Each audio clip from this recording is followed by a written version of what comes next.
Présents dans nos murs depuis une semaine, les émissaires de la SADC, dirigés par le Dr Leonardo Simao, continuent les consultations auprès des différentes forces politiques en vue d'une recherche de solutions consensuelles à la crise politique malgache. Mais depuis un certain temps, leurs positions ont quelque peu changé, étant donné que les accords de Maputo et d'Addis Abeba ne sont plus d'actualité et ne constituent plus de point de départ ou de base dans les négociations menées. Selon le Dr Simao, il s'agirait maintenant de se concentrer sur la tenue des élections libres et transparentes, acceptées de tous, pour sortir le pays de cette impasse politique. La transition doit être en période de préparation des élections, parce que les élections libres et démocratiques sont la clé pour la sortie de la crise.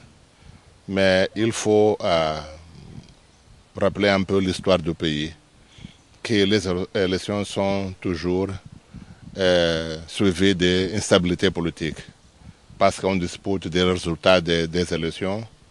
Donc il faut trouver une solution pour que tout le monde accepte les résultats des élections, notamment les électeurs, le peuple malgache lui-même, voient que les résultats qui sont publiés sont un reflet de leur choix. Deuxièmement, la classe politique. Il faut que les partis politiques soient rassurés que les résultats qui sont présentés correspondent à la volonté de l'électorat. Et troisièmement, la communauté internationale, qui soit aussi rassurée que les élections sont bien déroulées dans un climat de paix, de stabilité, et que les résultats sont un reflet de cette volonté populaire. Donc il faut faire une révision de la machine électorale nationale qui donne ces assurances-là. Pour la SADC, les institutions de la transition déjà mises en place devront être ouvertes aux autres entités politiques. La réforme des deux chambres figurait également dans leur plan de sortie de crise. Ces émissaires de la SADC auraient déjà commencé les tractations auprès des autres mouvances dans le but de les convaincre à s'adhérer aux institutions de la transition.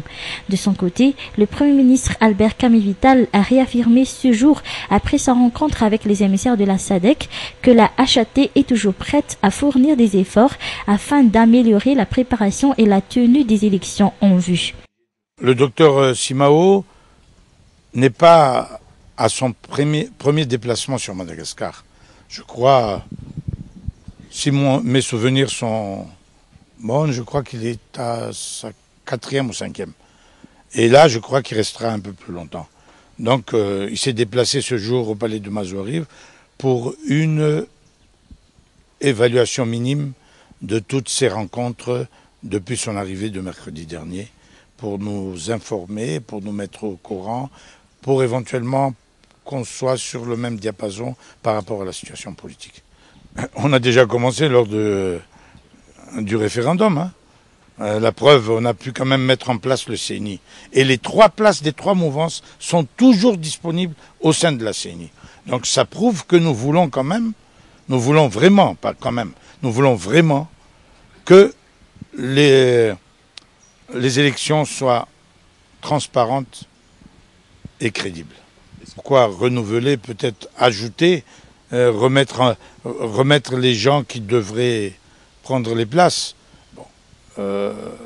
D'ailleurs, la CENI devrait revenir aux nationaux.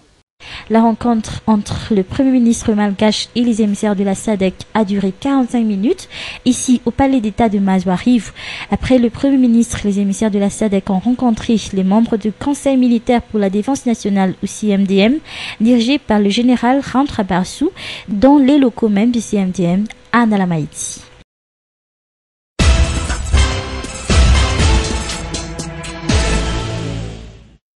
Le projet de mise en place d'une passerelle internationale unique pour gérer les appels à l'extérieur a fait beaucoup d'écho dans le monde des nouvelles technologies ces derniers temps.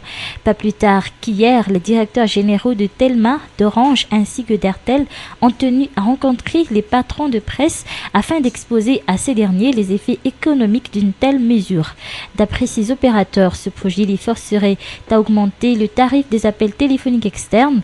Ils vont devoir réduire également les annonces publicitaires payantes, une manière indirecte pour ces opérateurs de téléphonie mobile de presser les organes de presse locales à plaider en leur faveur. Même combat pour le Goticom qui avance que la confidentialité dans le transfert des données ne sera plus respectée avec l'application de cette passerelle internationale unique, ce qui ferait également fuir les investisseurs potentiels, toujours selon les explications du Goticom.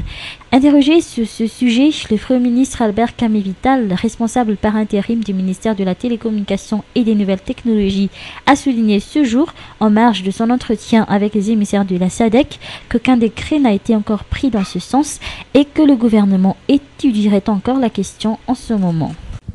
J'ai pris aucune décision. Et couler d'encre, je ne vois pas quelle encre qui a coulé.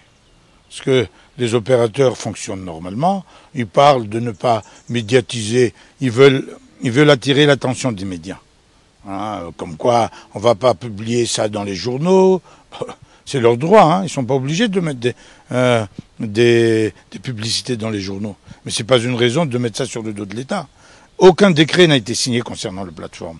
C'est de la passerelle. C'est par rapport aux découvertes de pertes de certains gains de l'État que nous étions obligés d'étudier la faisabilité de la mise en place de cette passerelle. D'ailleurs, c'est par rapport à l'existence de cette passerelle déjà à Maurice, Sénégal, dans d'autres pays africains. Et pourquoi à Madagascar, ça ne pourrait pas se faire ?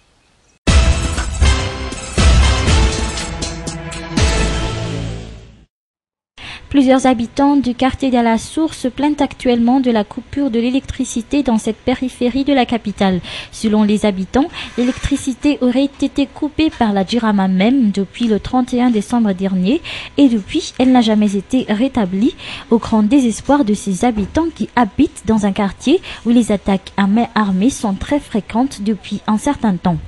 En effet, en l'espace de quelques jours, 2 familles ont été attaquées par des bandits bien armés, dont la demeure du commissaire de police qui a fait la une des journaux la semaine dernière. 2 maisons qui sont bien évidemment touchées par cette coupure d'électricité. Selon cet habitant du quartier, il serait victime des intentions malveilleuses d'un de leurs voisins qui est actuellement en froid avec un autre habitant à cause d'un litige foncier. Le poteau de la Jirama fournissant l'électricité passerait sur le terrain en question. Cette personne aurait ainsi tout fait pour que la Jirama sectionne les fils, privant ainsi plusieurs habitations d'électricité, mais aussi cette école privée qui se retrouve en face de plusieurs problèmes en raison de cette coupure d'électricité, entre autres l'utilisation des matériels informatiques pour l'impression des divers documents didactiques et l'initiation des élèves à l'informatique.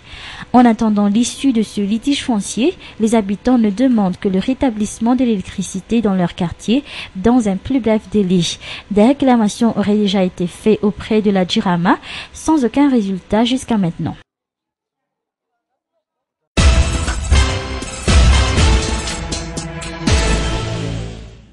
Pour sauver les jeunes plants de riz de la sécheresse qui sévit actuellement la riziculture, les paysans puisent de l'eau à partir des trous utilisés par les fabricants de briques les plus proches de leur rizière. Dans la cour normale de la culture de riz dans la Grande Île, l'on est actuellement dans la phase de repiquage des plants.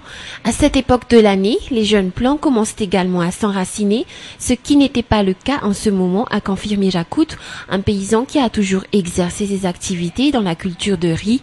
À cet effet, les paysans sont contraints de sauver du mieux qu'ils peuvent les plantations et tentent toujours d'entretenir les rizières.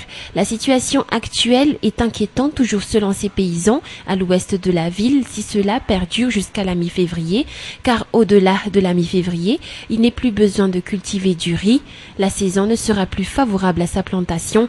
Rappelant qu'une pousse de riz a besoin d'un approvisionnement en eau à hauteur de 30 à 50 cm. En moyenne, un paysan assure sur la plantation d'un hectare de rizière et perçoit en général une tonne de récolte. Actuellement, même les légumes ont du mal à pousser à cause de l'insuffisance en eau.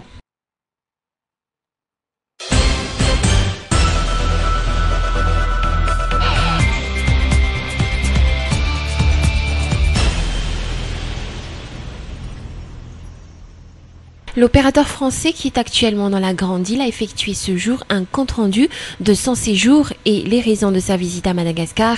Il a souligné qu'il est actuellement dans nos murs pour des raisons sociales. Il n'y avait aucun contrat avec le pouvoir actuel.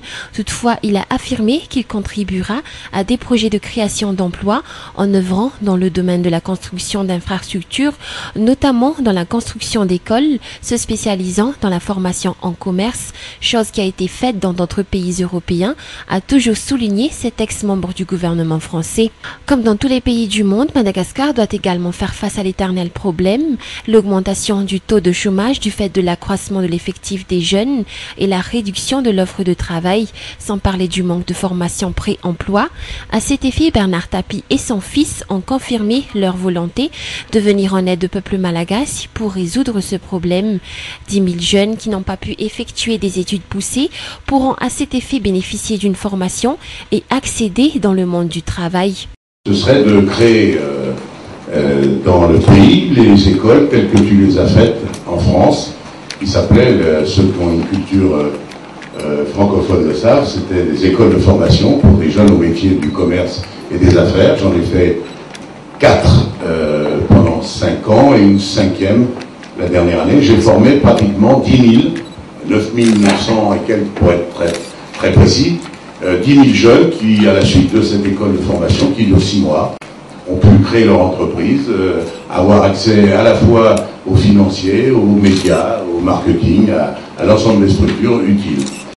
Émettant son point de vue et son appréciation quant au pouvoir actuel et ses dirigeants, Bernard Tapie a félicité le président de la Haute Autorité de la Transition Andry Rajoelina pour la maturité qu'il soulève dans sa prise de responsabilité vis-à-vis de la nation malagasy et de continuer que Madagascar a toutes les cartes en main pour son développement. Elle a une population jeune et un président jeune et dynamique à la fois. Alors bon, moi je ne connaissais pas, je connaissais bien sûr comme tous les gens qui s'intéressent à la politique en général et à la politique qui se pratique dans les anciennes colonies françaises en particulier. Je dois vous dire, j'étais bluffé. Voilà, je vous dis le terme, j'étais bluffé parce que j'ai trouvé qu'il avait une maturité, il avait une clairvoyance lucide, totalement lucide sur la situation. Ce qui n'est pas toujours le cas dans la politique. On a souvent l'habitude de voir des gens même à très haut niveau, qui ont une vision très angélique de la situation, souvent parce que c'est utile. Il vaut mieux voir la situation plutôt mieux que moins bien. Donc j'ai trouvé beaucoup de maturité et encore une fois une lucidité très grande. Il a eu la gentillesse de me faire part un peu de ce qu'il voyait, comment il espérait les choses. Et j'ai effectivement été bluffé. C'est un homme de compétences, et qui, pour son âge, m'a semblé très mûr, très chef d'État, quoi. Rappelons que Bernard Tapie a pu également rencontrer d'autres responsables malgaches issus de divers secteurs de développement, notamment dans celui du sport. Il a pu s'entretenir avec le président de la Fédération malagasy du football, une occasion pour Bernard Tapie d'affirmer la venue probable de plusieurs joueurs français issus de l'Olympique de Marseille, dont il a été un des responsables, pour que l'équipe nationale malagasy puisse échanger ses compétences avec ses joueurs déjà expérimentés.